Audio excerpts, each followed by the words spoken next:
Bəli, Nurayna, vurğuladığınız kimi biz səhər saatlarından etibarən məhz elə Bakı Hərbi Məhkəməsində öz yerimizi almışıq. Artıq iclas məhkəmə prosesi başa çatıb və Ruben Vardanyan Azərbaycan xalqına qarşı çoxsaylı ağır cinayətlər törətməkdə ittiham olunan Ruben Vardanyan 20 il müddətinə azadlıqdan məhrum edilib.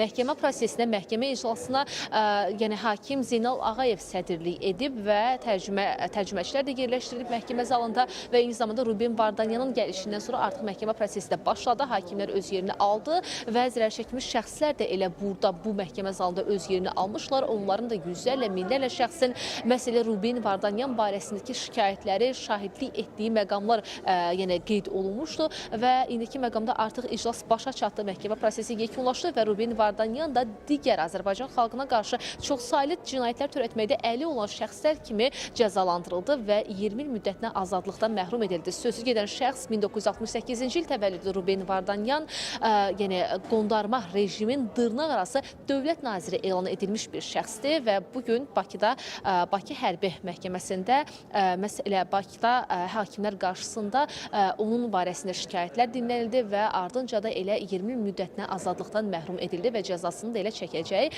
Təbii ki, o Azərbaycan Respublikası Cinayət Məcəlləsinin bir sıra maddələri ilə ittiham olunub və həmin maddələr içərisində hakimiyyəti zorla ələ keçirmə, ölkənin sərhədlərini qanunsuz şəkildə pozma, qəsdən adam öldürmə, terrorçuluq, terrorçuluğun maliyyələşdirmə, müharibə cinayətlərində əli olmaqla bağlı maddələr burada yer alıb və xüsusilə də müharibə qayda qanunlarını pozma bu kimi maddələrlə ittiham olunub və təbii ki, onun barəsində olan şahidlərin ifadələri də alındıqdan sonra yəni haqqında artıq bugün hökm oxundu, qərar verildi, 20 il müddətinə azadlıqdan məhrum edildi.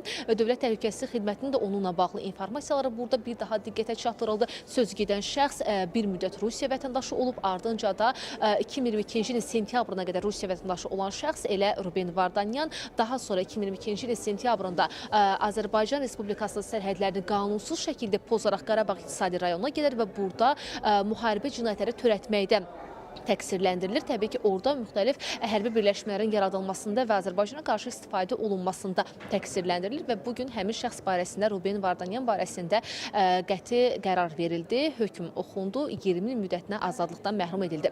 Biz burada məhkəmə zalında öz yerimizi almışıq və ən son informasiyalara diqqətinizə çatdırdıq. Artıq məhkəmə prosesi başa çatıb, söz gedən şəxs Ruben Vardanyan barəsində hökm oxundu və 20 il müddətinə azadlıqdan məhrum edildi.